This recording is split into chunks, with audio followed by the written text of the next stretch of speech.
Good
morning. It is a proper miserable day. Like, it is just raining constantly and it's horrible. Anyway, that aside, today, or this session, I'm at a place called etang baudy. Now it's down in southwest France. That's pretty much all the lakes I fish are, and it's about an hour's drive from where I live. It's a privately owned lake, owned by a guy called Wally and his wife Jan. Very nice people, by the way.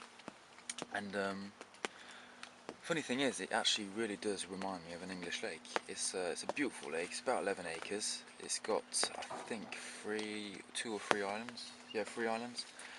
And it's got lots and lots of different features. Now, I personally on this session haven't whipped out the marker rod out yet, because when I got here, Wally the owner sort of walked me around for a good couple of hours and showed me all the spots and stuff. So I've gone on his advice, and I'm got to be about 12 hours in, something like that. And I'm now on 6 or 7 fish, including a 42 pounder and a 35 pounder, 2 biggest fish I've caught. So there's a good head of 40 pounders in here, and apparently the biggest fish so far goes 50, so hopefully I'll nail that one. And I've got the rest of the day today, and then tonight, and then tomorrow morning I've got to be off to work. But yeah, hopefully I'll catch more.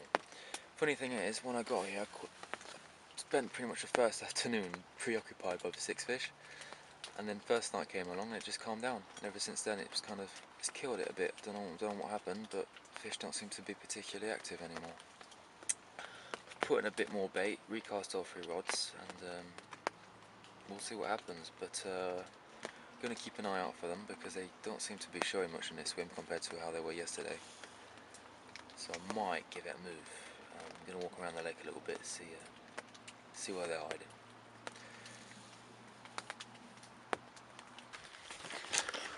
Okay, so I'm just walking to the swim down to the left of me. It's only about 30 yards from my swim, so I've got the rods out. I can hear them from here and easily get to them.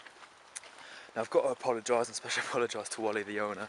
I can't remember what number peg this is, and I can't remember what number peg I'm fishing in, so you'll have to recognise it for yourself. But basically this swim, I'm going to keep an eye on it because it's further down to the left and it's sort of more to where that wind is blowing. And if the fish are following it, odds are they might be out here. I'll show you the swim itself. It's a neat little swim. You see, you've got this little island here which is on about 10 yards, if that, from the bank.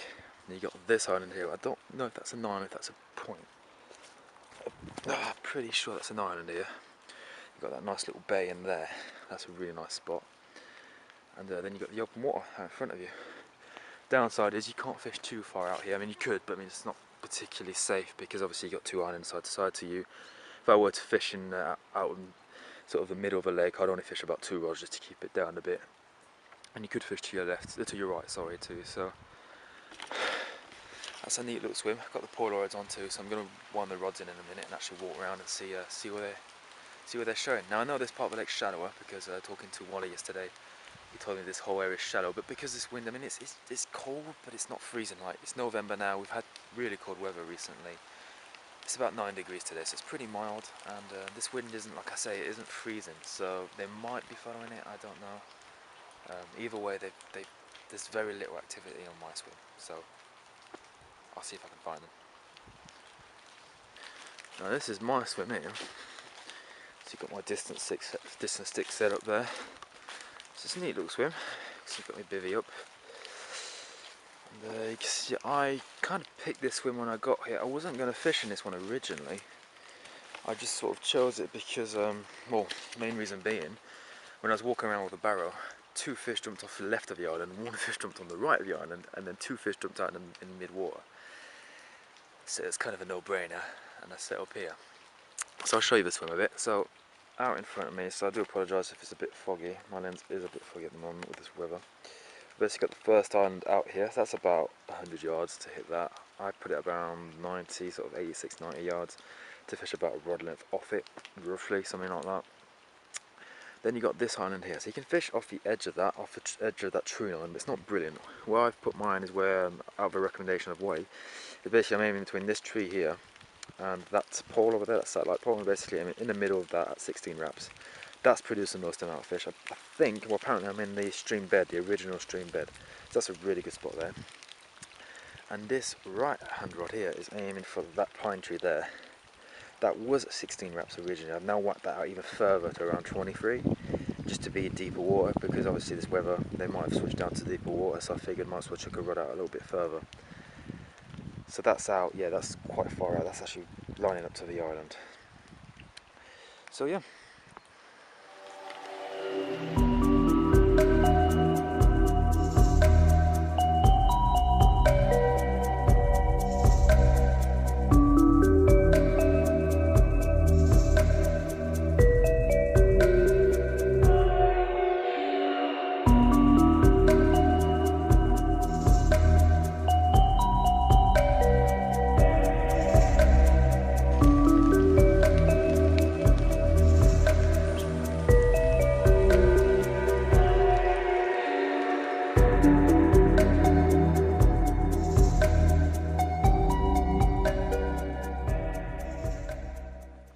Okay, so in terms of rigs, one of the downsides and one of the only downsides about etang baudy is that there are a few poissons-chat around.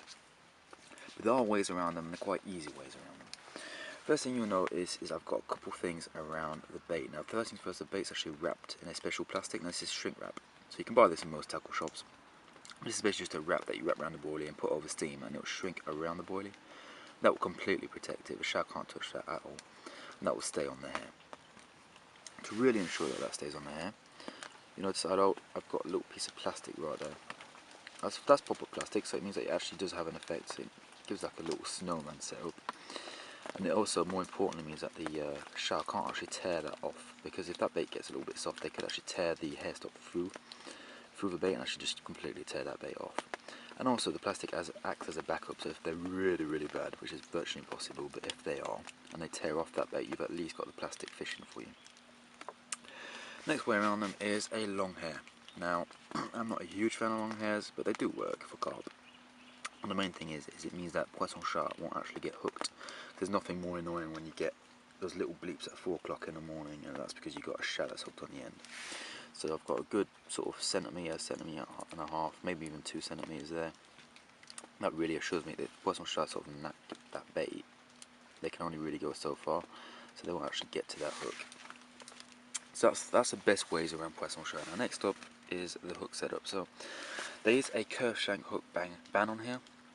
I usually use curved shanks, but I don't mind wide gape. So in this case I've got a size 4 wide gape X, which is a size 4 because I find wide gapes, although the name suggests the gape is wide, I actually find they're quite narrow compared to the curved shanks. So I go for the 4s, and also I just find that they hook a lot better. You notice the hook point is black, that's because I sharpen my points, and that is needle sharp, and I've got a special pen made by Jag to stop, which basically replaces the PTFE coating that you take off when you sharpen the hook, so it stops the acidity in the water, rotting down that hook point. Next up I've got a little rig ring here. That's as far around the bend as it will go before it comes off, and that basically just acts as a sort of to pull the weight of that boilie closer to the point of the hook, if that makes sense. It's quite hard to explain, but it's probably something you've all seen before anyway. And a tiny bit of shrink tube, just a tiny little kicker, that just helps to flip it around. Then finally I'm on some 20-pound end-trap semi-stiff with a soft section here, obviously, for that hook to flip and turn and to actually grab the fish.